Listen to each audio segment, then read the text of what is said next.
but I first want to go over the student positioning side.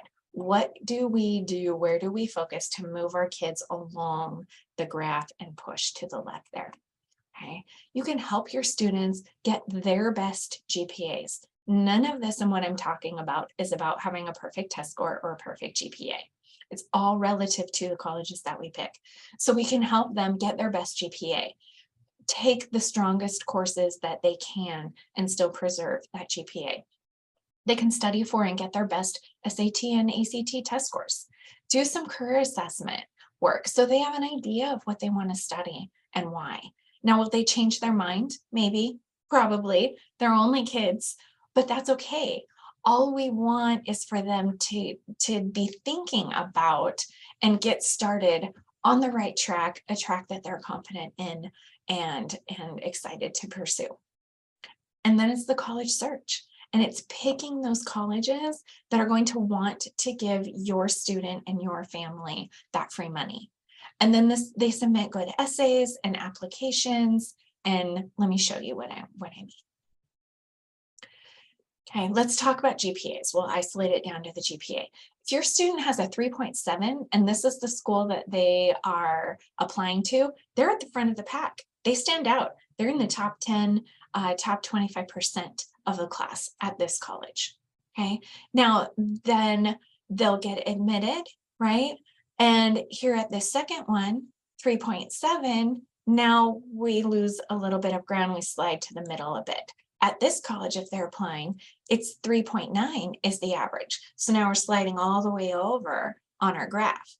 Now, will they get admitted to all three schools? Very likely, okay? But at this school here, they're at the front of the pack, so they're going to get more money, moderate, and maybe less. Now, they could very well get admitted to all three schools, but where will they be able to maximize that free money and reduce the sticker price? Here, right?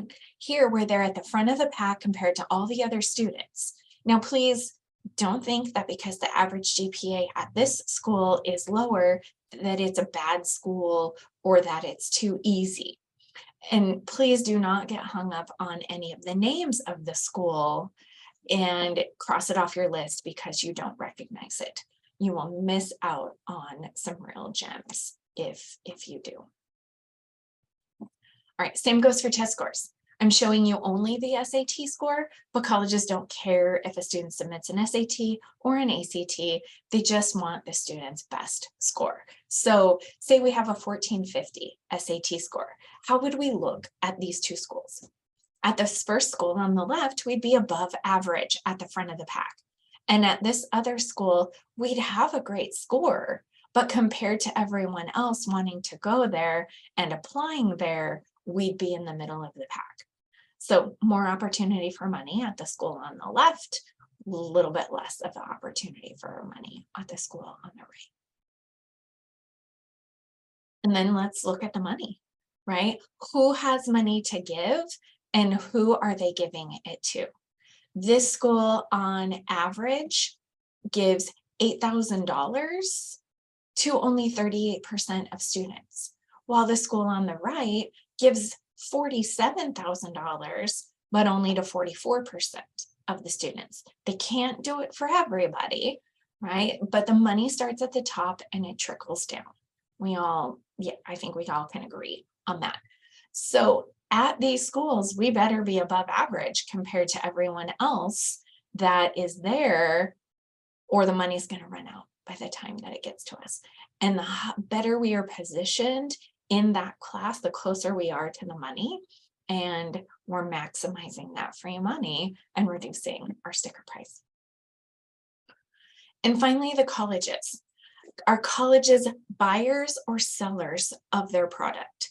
How hard do they have to compete to get students to come their way over picking a competitor's college? So look here, how many students do they admit? How many students actually enroll? If the number that enrolls is on the low end, that means that college is losing prospective students to other competing colleges. And if you're losing prospective customers in your business, what would you do? You'd have a promotion, you'd offer a sale, something like that. Colleges do the same. They build beautiful new buildings, they beef up their sports teams, they award bigger scholarships. So now we can see if they are buyers or sellers. So this school has an 18% enrollment yield. They're giving $26,000 on average to 89% of students. So we see where our opportunities are. Now, are they going to be able to do that for everybody? No, they're just going to be able to do it for those of us who fall on that left side of the grid. Let's look at another school. How many students do they admit? How many actually enroll? 51% at this school. And they actually give more money, 49,000 to 63% of kiddos. And then there's another one, they are all different. This student, 86% of students enroll at this school, and they also give a good amount of money. Every college is different out there. This is what you want to understand to maximize your free money for your school. So let's go back to this graphic.